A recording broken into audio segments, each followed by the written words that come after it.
안녕하세요. 오늘 다뤄볼 주제는요, 어쩌면 좀 어렵게 들릴 수도 있는데, 많은 분들에게 꼭 필요한 이야기일지도 모르겠습니다. 바로 가족의 화합을 위해 역설적이게도 분리라는 전략을 선택하는 방법에 대한 이야기인데요. 자, 그럼 한번 시작해 볼까요?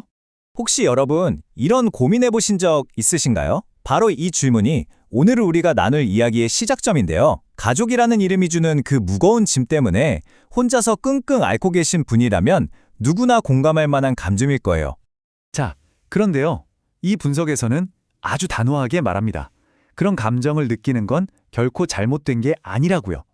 오히려 아주 중요한 변화가 시작되고 있다는 신호일 수 있다는 거죠. 자, 그럼 첫 번째 파트에서는요, 이 끝없는 가족의 짐, 이게 도대체 왜 생기는지 그 구조적인 문제를 한번 파헤쳐 보겠습니다. 근데 놀랍게도 문제의 핵심이 뭐냐면 바로 여러분 자신이 그 악순환의 중심에 있다는 거예요. 물론 좋은 의도로 가족을 돕고 있었겠죠.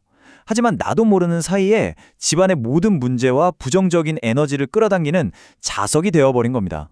그러니까 상황이 이런 거예요. 여러분이 딱 중심에 있으니까 집안의 모든 어려운 일은 다 여러분한테 쏠리게 되고요.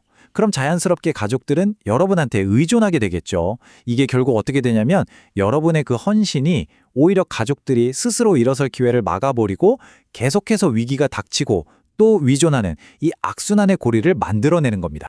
아, 그럼 이 고리를 도대체 어떻게 끊어야 할까요? 여기서 정말 어떻게 보면 좀 급진적인 해법이 등장합니다. 바로 탈출이라는 게 실패가 아니라 아주 강력한 생존 전략이라는 거죠. 그러니까요, 여기서 말하는 탈출은요, 그냥 무책임하게 도망치는 게 아니에요. 이건 전략적 이탈이라는 거죠. 나도 살고 우리 가족도 살리기 위한 어쩔 수 없는 최후의 선택이라는 겁니다.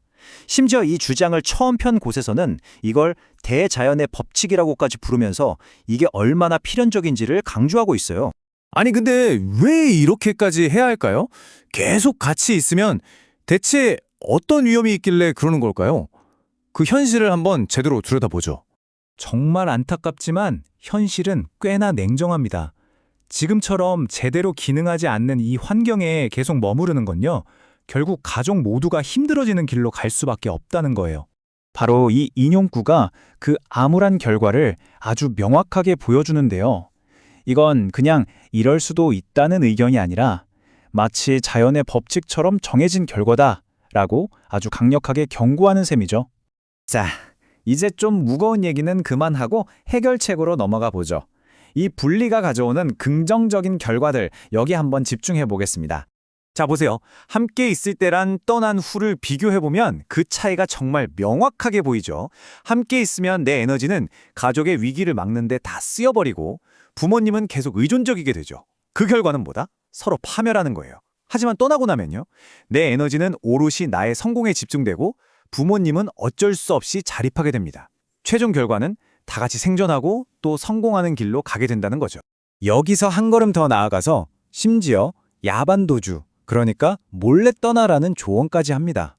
와, 이건 진짜 논쟁적일 수 있는 조언인데요. 근데 그 이유가 아주 명확해요. 나 떠날게 라고 말을 하는 순간 감정적인 호소나 온갖 만류에 부딪혀서 결국 못 떠나게 된다는 거죠. 그럼 이 전략 자체가 실패로 돌아가잖아요. 그러니까 이건 악순환을 확실하게 끊기 위한 일종의 전술인 셈입니다. 아, 근데 이런 결심을 할 때 우리 마음속에 가장 크게 자리 잡는 죄책감과 두려움, 바로 내가 떠나면 남겨진 부모님은 어떡하지? 하는 마음일 겁니다. 이 부분에 대해서 이 분석은 정말 단호하게 이야기합니다. 정말 어떻게 보면 굉장히 강력하고 또 한편으론 마음을 놓이게 하는 문장이죠. 여러분이 가진 그 가장 큰 두려움을 정면으로 반박하는 거예요. 부모님은 당신이 생각하는 것보다 훨씬 강인한 존재다. 이런 믿음을 주는 거죠. 그리고 더 놀라운 건요, 여러분의 부재가 오히려 가족에게 긍정적인 결과를 가져온다는 거예요. 이게 무슨 말이냐면 여러분이 없어야 비로소 그 의존의 고리가 딱 끊기고 혼란이 정리되면서 가족 스스로 문제를 해결하고 자립할 수 있는 공간이 생긴다는 거죠. 정말 역설적이죠? 자, 그럼 이 전략의 최종 목표는 뭘까요? 영원히 헤어지는 걸까요? 아닙니다. 이 모든 과정은 결국 아주 건강하고 당당하게 다시 만나기 위한 준비 과정인 거죠. 이 전략의 핵심은 바로 이겁니다. 그러니까 이탈은 끝이 아니라는 거예요. 이건 성공이라는 아주 명확하고 긍정적인 목적지를 향한 여정의 시작인 셈이죠. 여러분의 성공이라는 결과물은요, 가족관계의 역학을 완전히 뒤바꿔 놓습니다. 그때 왜 그렇게 매정하게 떠났냐는 과거의 원망이나 비난, 그런 것들이 눈 녹듯이 사라지게 된다는 거예요. 그리고 그 빈자리는요, 따뜻한 환대와 진짜 화합으로 채워집니다. 가족들은 안정을 되찾았을 뿐만 아니라 멋지게 성공해서 돌아온 여러분을 진심으로 반기면서 새롭고 건강한 관계의 토대를 다시 만들게 되는 거죠. 자, 마지막으로 이 질문을 스스로에게 한번 던져보셨으면 좋겠습니다. 지금 당신의 발목을 잡고 있는 것, 그게 과연 진정한 책임감일까요? 아니면 변화에 대한 막연한 두려움일까요? 오늘 이 이야기가 여러분의 길을 다시 한번 생각해보는 계기가 되었기를 바랍니다.